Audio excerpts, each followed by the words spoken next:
মার্কিন অস্ত্রের মজুদ কি কমে যাচ্ছে? ইরানকে ঠেকাতে গিয়ে কি বিশ্বের সবচেয়ে শক্তিশালী সামরিক বাহিনী চাপের মুখে? হাজার হাজার ক্ষেপণাস্ত্র খরচের পর এখন সামনে এসেছে নতুন উদ্বেগ। প্রশ্ন উঠেছে, যদি আগামীকাল চীন বা উত্তর কোরিয়ার মতো বড় প্রতিপক্ষের মুখোমুখি হতে হয়, তাহলে প্রস্তুত থাকবে তো আমেরিকা? ইরান যুদ্ধ কি শুধু মধ্যপ্রাচ্যেই সীমাবদ্ধ থাকছে, নাকি এর প্রভাব পৌঁছে যাচ্ছে ওয়াশিংটনের সামরিক পরিকল্পনায়?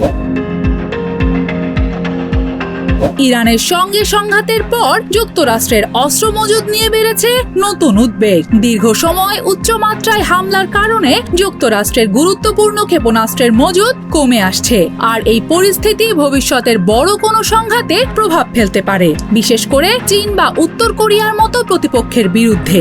ইরান সংঘাতের প্রথম পর্যায়ে যুক্তরাষ্ট্র বিপুল দূরপাল্লার ক্ষেপণাস্ত্র এবং আকাশ প্রতিরক্ষা ব্যবস্থা ব্যবহার করেছে।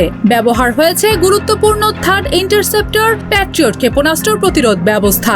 আরও ব্যবহার হয়েছে টমাহক ক্রুজ মিসাইল। বিশ্লেষকেরা বলছেন, যুদ্ধের এক পর্যায়ে যুক্তরাষ্ট্রের থার্ড মিসাইলের বড় অংশ এবং প্যাট্রিয়ট ইন্টারসেপ্টরের উল্লেখযোগ্য অংশ ব্যবহার হয়েছে।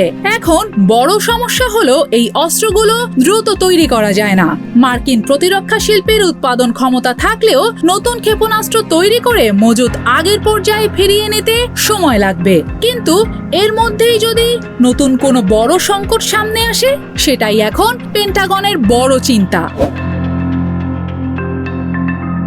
আমেরিকার সামরিক কৌশলের অন্যতম ভিত্তি হলো একসঙ্গে একাধিক অঞ্চলে শক্তি প্রদর্শনের সক্ষমতা, কিন্তু অস্ত্রের মজুদ কমে গেলে সেই সক্ষমতার উপর চাপ পড়বে। বিশেষজ্ঞরা বলছেন, চীনের সঙ্গে সম্ভাব্য সংঘাত কিংবা উত্তর কোরিয়ার বিরুদ্ধে সামরিক পরিকল্পনায় বিপুল ক্ষেপণাস্ত্রের প্রয়োজন। তবে পেন্টাগনের দাবি, যুক্তরাষ্ট্রের সামরিক শক্তি এখনো বিশ্বের সবচেয়ে শক্তিশালী। অস্ত্র উৎপাদন বাড়াতে নেওয়া হয়েছে নতুন উদ্যোগ। প্রতিরক্ষা শিল্পের উৎপাদন বাড়াতে ব্যবহার হচ্ছে বিশেষ ক্ষমতা।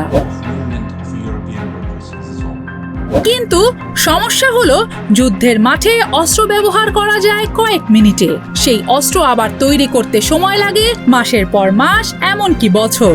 আর এখানেই বড় প্রশ্ন, ইরানের সঙ্গে সংঘাত কি আমেরিকার সামরিক শক্তির ওপর দীর্ঘমেয়াদী চাপ তৈরি করছে, নাকি যুক্তরাষ্ট্র দ্রুতই এই ঘাটতি পূরণ করে আগের অবস্থানে ফিরবে? আর যদি একই সময়ে চীনের মতো শক্তির সঙ্গে বড় সংকট তৈরি হয়, তাহলে কি আমেরিকার অস্ত্র ভান্ডার চাপ সামলাতে পারবে, নাকি ইরান যুদ্ধের পর প্রকাশ্যে আসা এই সংকট ভবিষ্যতের বড় সংঘাতের সতর্ক সংকেত? উত্তরটাই হয়তো নির্ধারণ করবে আগামী দিনের বিশ্ব রাজনীতির ভারসাম্য।